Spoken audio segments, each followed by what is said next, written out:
अरे साइंस के दीवानों, क्या आप जानते हैं कि हमारे चारों ओर की हर चीज, हर वस्तु, हर जीवित प्राणी सब कुछ छोटे छोटे बिल्डिंग ब्लॉक्स से बना है? कभी लेगो से कुछ बढ़िया बनाया है? वो मजेदार होते हैं, है ना? तुम अलग अलग पीसेस को जोड़कर कुछ नया बनाते हो। एक एक पीस को जोड़ते हुए एक बड़ा स्ट्रक्चर बनाते हो। एटम्स, मैटर के बिल्डिंग ब्लॉक्स भी सेम यही करते हैं। ये छोटे छोटे पार्टिकल्स मिलकर बड़ी बड़ी चीजें बनाते हैं। वो बॉन्ड्स बनाते हैं, जैसे लेगोस जोड़ते हैं, और मॉलिक्यूल्स बनाते हैं जो हमारे आसपास की हर चीज बनाते हैं, हवा से लेकर पानी तक जो हम पीते हैं। ये मॉलिक्यूल्स हमारे जीवन का आधार हैं, पर एटम्स बॉन्ड्स क्यों बनाते हैं? क्या आपने कभी सोचा है कि ये छोटे छोटे पार्टिकल्स एक दूसरे से क्यों जुड़ते हैं? जैसे ह्यूमंस को कंपनी पसंद होती है, वैसे ही एटम्स स्टेबिलिटी चाहते हैं। उन्हें भी एक दूसरे का साथ चाहिए। वो ये इलेक्ट्रॉन्स शेयर या एक्सचेंज करके अचीव करते हैं।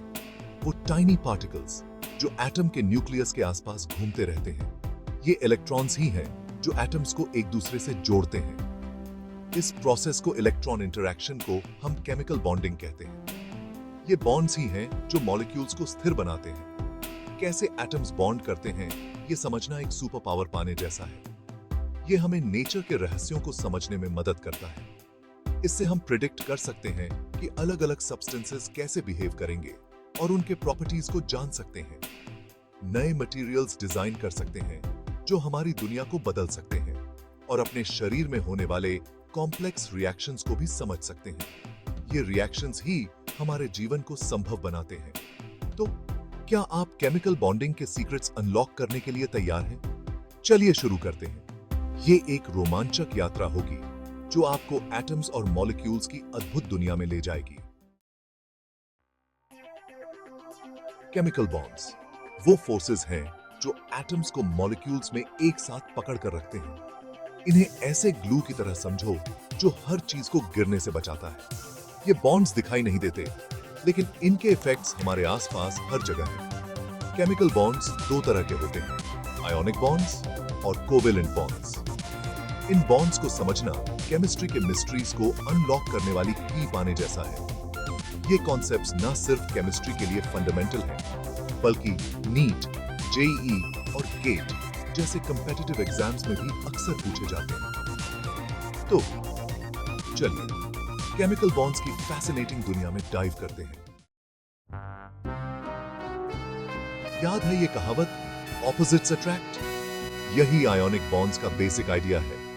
ये तब बनते हैं जब एक एटम जेनरस फील करता है और अपना एक इलेक्ट्रॉन दूसरे एटम को डोनेट कर देता है जो उसे एक्सेप्ट करने के लिए ईगर होता है। ये एक्सचेंज ऑफ इलेक्ट्रॉन्स आयंस बनाता है, ऐसे एटम्स जिन पर पॉजिटिव या नेगेटिव चार्ज होता है। चलिए टेबल सॉल्ट NaCl का एग्जांपल लेते हैं। सोडियम Na+ आसानी से अपना loan outer electron chlorine Cl को दे देता है, जिसे अपने आउटर शेल को कंप्लीट करने के लिए बस एक और इलेक्ट्रॉन की जरूरत होती है। इस ट्रांसफर से सोडियम पर पॉजिटिव चार्ज Na++ और क्लोरीन पर नेगेटिव चार्ज ClO के आ जाता है। और पता है क्या? Opposites attract. Positive sodium ion और नेगेटिव क्लोराइड आयन अब एक दूसरे की तरफ स्ट्रांगली अट्रैक्ट होते हैं और एक आयोनिक बॉन्ड बनाते हैं। देखा? आयोनिक बॉन्ड्स को समझना उतना ही आसान है जितना कि एक चुटकी नमक का मजा लेना। Section 4, sharing is caring, the wonderful world of covalent bonds.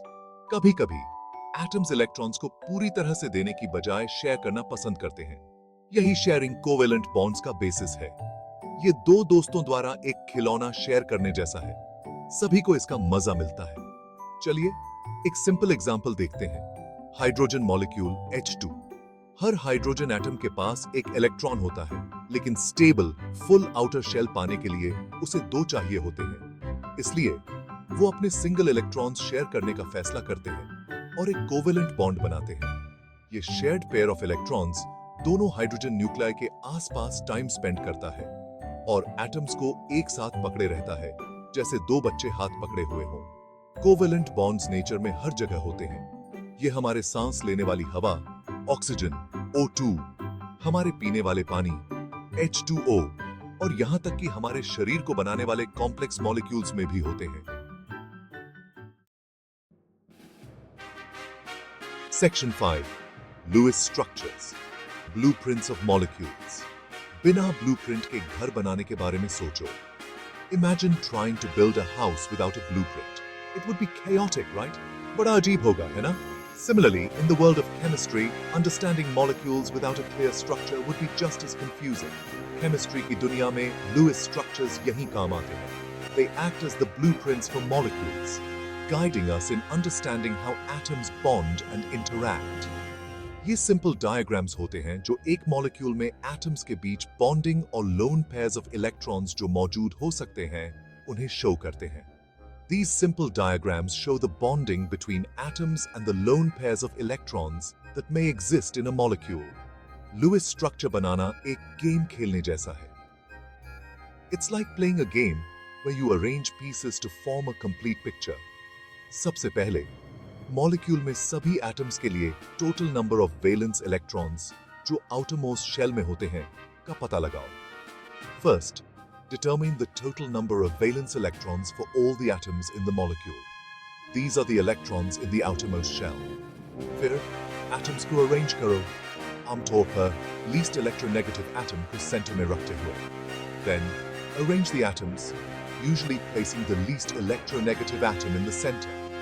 इसके बाद एटम्स को सिंगल बॉन्ड से कनेक्ट करो जो एक शेयर्ड पेयर ऑफ इलेक्ट्रॉन्स को रिप्रेजेंट करता है. Next, connect the atoms with single bonds representing a shared pair of electrons.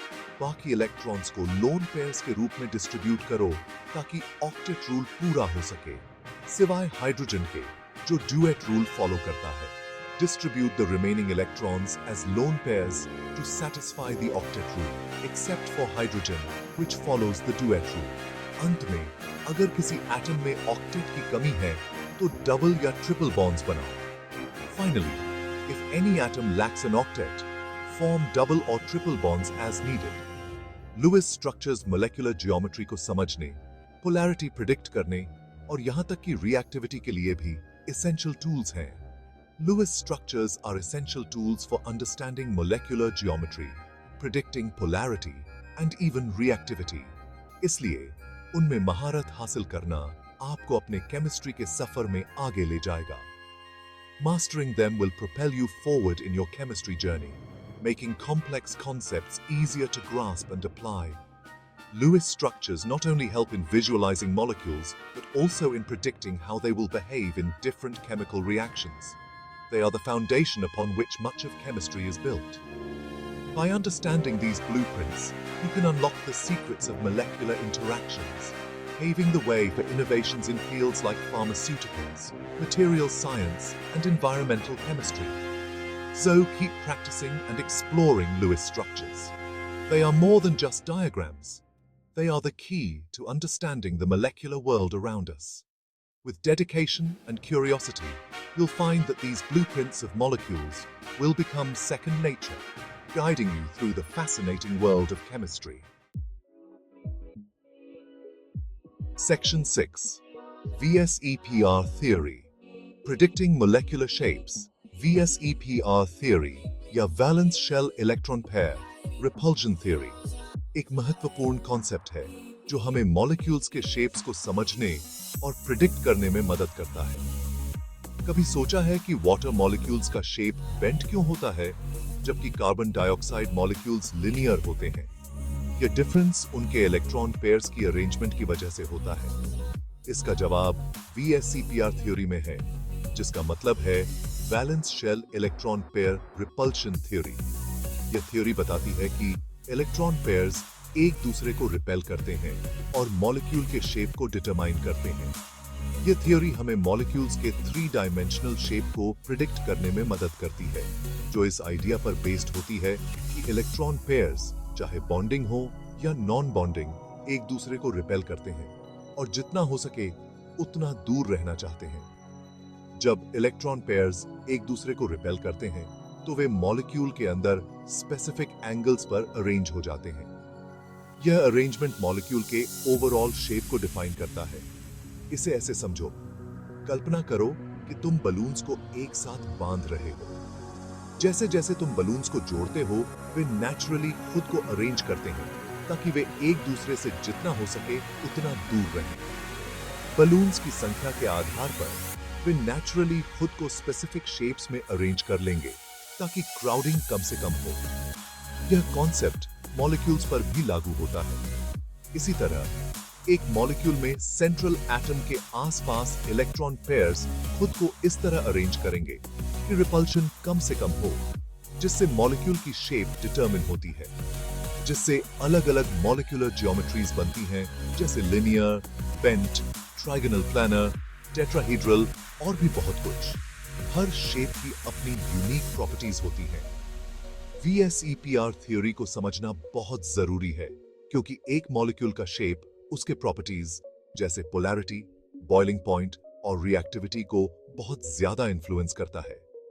Molecules की शेप जानने से हम उनके बिहेवियर और रिएक्शंस को बेहतर समझ सकते हैं, जो साइंटिफिक रिसर्च और प्रैक्टिकल एप्लीकेशंस में बहुत महत्वपूर्ण है।